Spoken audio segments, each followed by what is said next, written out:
Le tant attendu flashback de Harald. La vérité sur la malédiction de Loki et pourquoi tout son peuple l'a trahi. On a enfin plusieurs révélations sur l'histoire d'Elbaf, mais surtout sur Loki et Harald. Et dans cette vidéo, je vous explique chaque détail de cet incroyable chapitre 1153. Alors c'est parti. Ce chapitre commence avec le fameux flashback de Harald. Il a donc grandi avec Dori et Broggy armes à la main pendant l'époque guerrière d'Elbaf, l'ère où les géants étaient redoutés dans tout le Nouveau Monde. En plus de son statut particulier, dû à sa position de prince d'Elbaf, il a bénéficié d'une génétique hors du commun de par sa race de géants antiques, avec une taille hors norme, dépassant celle des géants normaux, mais surtout une force titanesque, qui lui a valu de rapidement se faire sa réputation sur les mers. À cette époque, il avait déjà son épée à garde crochetée, celle qu'on peut désormais apercevoir dans le casque de Jarl d'ailleurs, et il s'amusait à répandre le chaos dans le Nouveau Monde pour tromper l'ennui. Il passait son temps à balancer ses crottes de nez sur les navires ennemis. Harald était un jeune adolescent voyou, arrogant et irrespectueux. Mais un jour,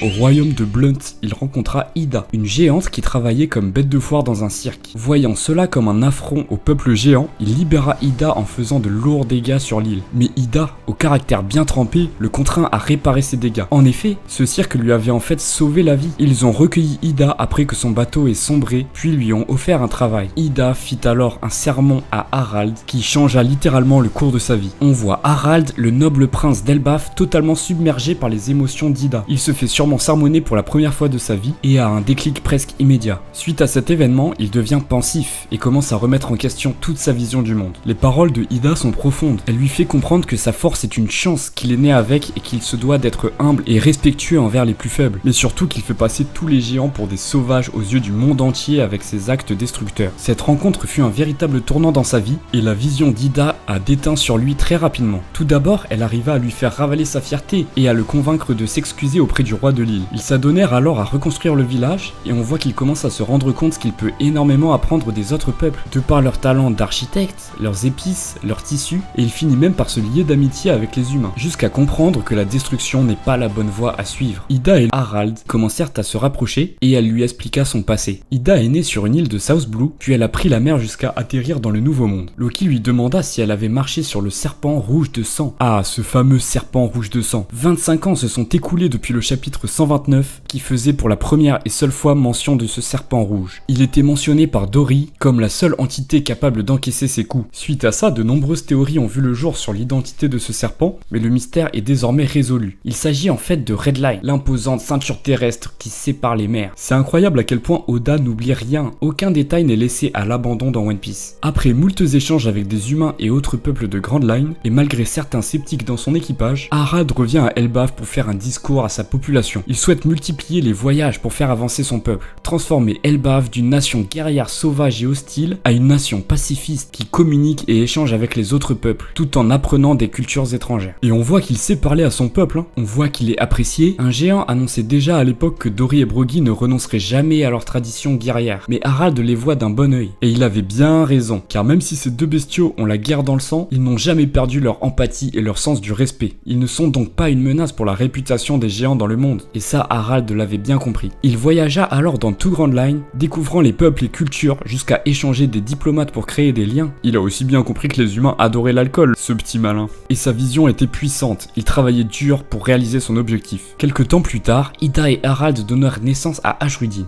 Malheureusement pour lui, il fut considéré comme un bâtard aux yeux des géants, n'étant pas de sang pur, ce qui le rend inéligible au trône d'Elbaf. Les sentiments d'Ida et Harald ne pouvaient rien changer aux traditions de leur pays. Harald fut alors contraint de marier Dame Estrid, une future reine portant le sang de géants antiques, en clair un mariage arrangé dans le but de donner naissance à un héritier du trône. C'est donc elle qui offrit Asura, le destrier royal, dont on apprit au chapitre 1134 qu'il mourut quelques années après la naissance de Loki. Et de son côté, Harald continue son périple et devient une référence en matière de navigation, utilisant des outils comme la boussole et l'étoile polaire. Alors il faut bien se rendre compte qu'il y a 70 ans, c'était bien avant l'annonce de Roger et le début de l'ère de la piraterie. Il y avait donc très peu d'hommes qui se risquaient à se rendre sur les mers agitées du Nouveau Monde. Harald, lui, alla même jusqu'à l'île des Hommes-Poissons, où il apprit la naissance de Neptune et où il put voir les monstres marins. Il partagea bien sûr toutes ses découvertes avec son peuple, élargissant leur vision du monde et leur technologie, eux étant initialement isolés du reste du monde du fait de leur position tout au bout du Nouveau Monde. Alors voilà ce qu'on sait du flashback d'Harald, ce qui nous permet de comprendre beaucoup de choses, comment le peuple est devenu pacifiste, comment Ashrudin est né, mais il nous manque cependant quelques éléments pour tout comprendre sur la situation. Premièrement, si pendant toutes ces années il il s'est démené à ce point pour ouvrir les consciences et libérer les peuples, comment Loki peut-il penser que Harald a vendu son âme? Eh bien, Harald, après tous ses efforts en vain pour libérer les peuples du joug du gouvernement de manière pacifiste, aurait pu abandonner sa quête, acceptant un pacte avec Imu en échange d'une hypothétique paix, et ses hommes l'auraient tué pour l'en empêcher. Mais c'est peut-être totalement l'inverse et Imu qui aurait monté un plan contre lui pour l'évincer. J'espère vraiment qu'on va en savoir plus au prochain chapitre, qui devrait continuer sur le flashback de Elbaf, avec les déboires de Harald et le gouvernement, sa relation avec Loki et les détails ayant entraîné sa chute. Mais avant ça, voici le passage qu'on attendait tous, le flashback de Loki, révélant son origine et on sait enfin pourquoi il cache ses yeux. Au passage, si t'aimes la vidéo,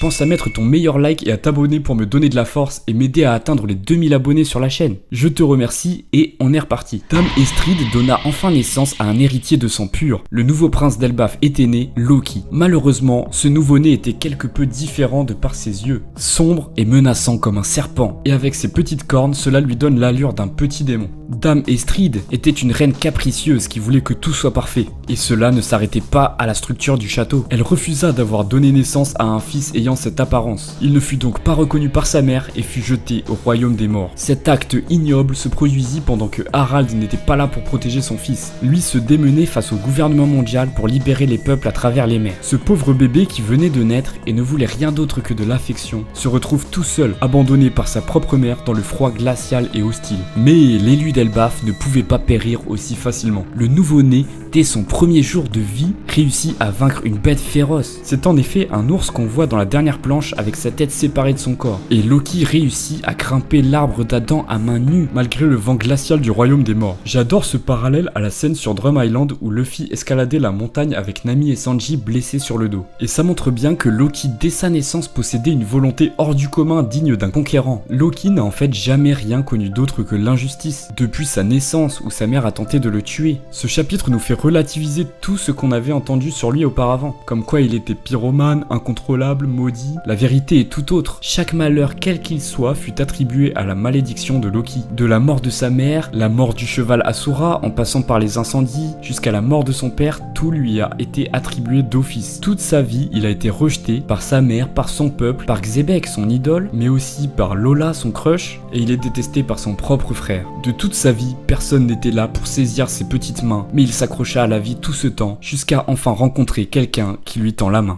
Alors déjà, un jour il envoyait du lourd, aujourd'hui il est à son prime, acquis des rois, fruit du démon légendaire et des yeux hors du commun, qui cachent peut-être de nouvelles facultés. Alors je vous le dis, personne n'est prêt pour ce que Loki nous réserve. Un autre mystère est apparu avec ce chapitre. Qu'est-ce que Ida est devenue? Elle continuait de vivre à Elbaf, après la naissance de Loki, comme le témoigne le dernier chapitre, et elle n'est pourtant plus sur l'île. Alors je peux pas m'empêcher d'imaginer la situation où le gouvernement s'en serait pris à elle. Étant le talon d'Achille de Harald, elle aurait pu par exemple se faire capturer, et Harald aurait alors basculé du côté obscur de la force. Anakin a basculé du côté obscur.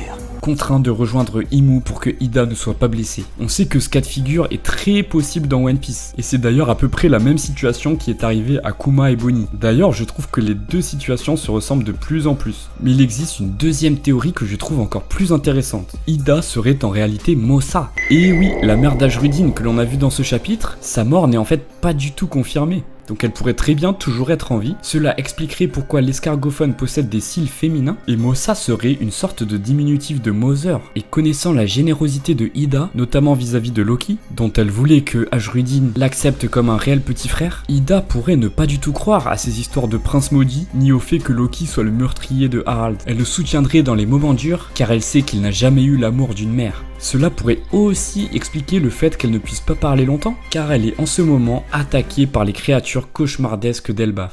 Incroyable ce chapitre, ça fait vraiment plaisir d'en apprendre enfin plus sur le lore d'Elbaf, après tous ces derniers événements qui s'enchaînaient dans tous les sens. On n'a pas encore fait le tour du passé des personnages, alors dans les prochains chapitres on s'attend à avoir la suite du flashback, car on a 3 grands mystères. Comment Loki a grandi dans ces conditions, quelle était la relation avec son père, avec Shanks, et surtout comment Harald s'est retrouvé piégé par le gouvernement, et dans quelles circonstances est-il mort. On en saura plus dans 2 semaines. D'ici là, n'oubliez pas de vous abonner et mettre un like si vous avez kiffé, ça donne de la force à cette petite chaîne qui grandit très vite, c'est le début d'une belle lancée je vous promets. Sur ce, merci d'avoir visionné, à la prochaine, sayonara.